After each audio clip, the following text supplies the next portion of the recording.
আসসালামু আলাইকুম, সবাই কেমন আছেন? আমার একটা নতুন ভিডিওতে আপনাদের স্বাগতম। উপর থেকে গাছগুলো পারতেছে, তুলি উপরে উঠে গেছে, আমি নিচে আছি, নিচ থেকে গাছগুলো ধরতেছি। এগুলো অনেক আগের কাজ, প্রায় 7-8 বছর হয়ে গেল এগুলোর বয়স, মরে নেই এখনো, একটার পর একটা চারা গজিয়েছে, কিন্তু মাটিটা অনেক শক্ত হয়ে গেছে। তো সবগুলো গাছ নামা নিলাম উপর থেকে। এটা আমাদের গ্রামের বাড়ি যেহেতু, তাই মাটিতে লাগাই গাছ, টবে খুব কম লাগানো হয়। এখানে করে ঝাড় জঙ্গলে ভরপুর হয়ে গেছে, পুরো গাছের যে টপ ছিল সেখানে। এগুলো খুব শক্ত মাটি, তাই খুলতেছি, ঢাকুই দিয়ে খুব কষ্ট হচ্ছে তোলার জন্য। শেষে এবার ভাঙে দেওয়া লাগলো টপগুলো, প্লাস্টিকের তো, তাই প্লাস্টিকের কেটে ফেললাম এবং পুরা গাছের আশপাশে জঙ্গলে ভর্তি হয়ে গেছে। এটা দিয়েছিলাম একটা বদনায়, সেই বদনার পুরো জায়গাটাই একেবারে ভর্তি হয়ে গেছে জঙ্গলে। এগুলো খুব শক্ত, তাই ভালো করে বের করতে হচ্ছে যেন আবার ভাঙে না যায়।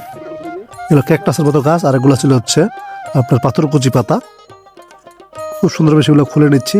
আর পাশে যে বাচ্চাগুলো ছিল তাদেরকেও কিছু গাছ দিলাম, এই গাছগুলো তারা লাগাবে বাড়িতে। আমি নিয়ে আসলাম মাটি, একেবারে জমি থেকে যেগুলো সার আছে এবং গোবর সার ছিল সেগুলো জমি থেকে নিয়ে আসার জন্য যাচ্ছি। আমি চলে আসলাম একবার আমাদের মাঠের ভিতর, কোদাল দিয়ে ভালো করে ছেঁচে নিচ্ছি, নাড়াগুলো যেন উঠে যায়। কষ্ট হচ্ছে খুব, তবুও করতে হচ্ছে।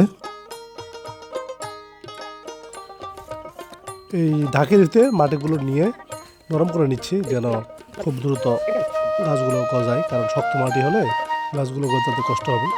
নিয়ে যাচ্ছি বাড়িতে, নিয়ে আসলাম বাড়িতে।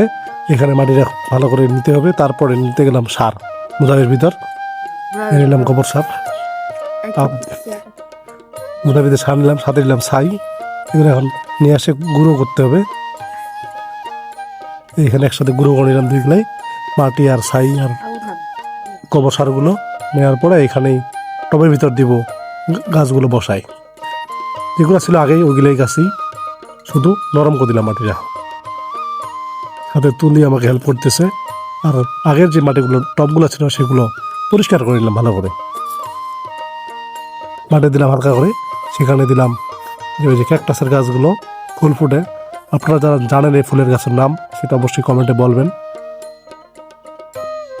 খুব সুন্দরভাবে গুছাই একেবারে শক্ত করে যেন না ভাঙে যায়, এবং কি লাগে গাছটা নরম না থাকলে শক্ত করে দিতে হয় চারপাশে, গোড়াটা বাদে চারপাশে শক্ত করে দিতে হয়।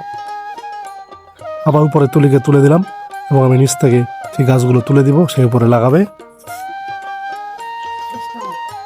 সে লাগাচ্ছে এখানে, আর আমি নিচ থেকে তার উপরে তুলে দিলাম। গাছ লাগানো প্রায় শেষ। তো বন্ধুরা, ভিডিওটা কেমন লাগলো অবশ্যই কমেন্টে জানাবেন।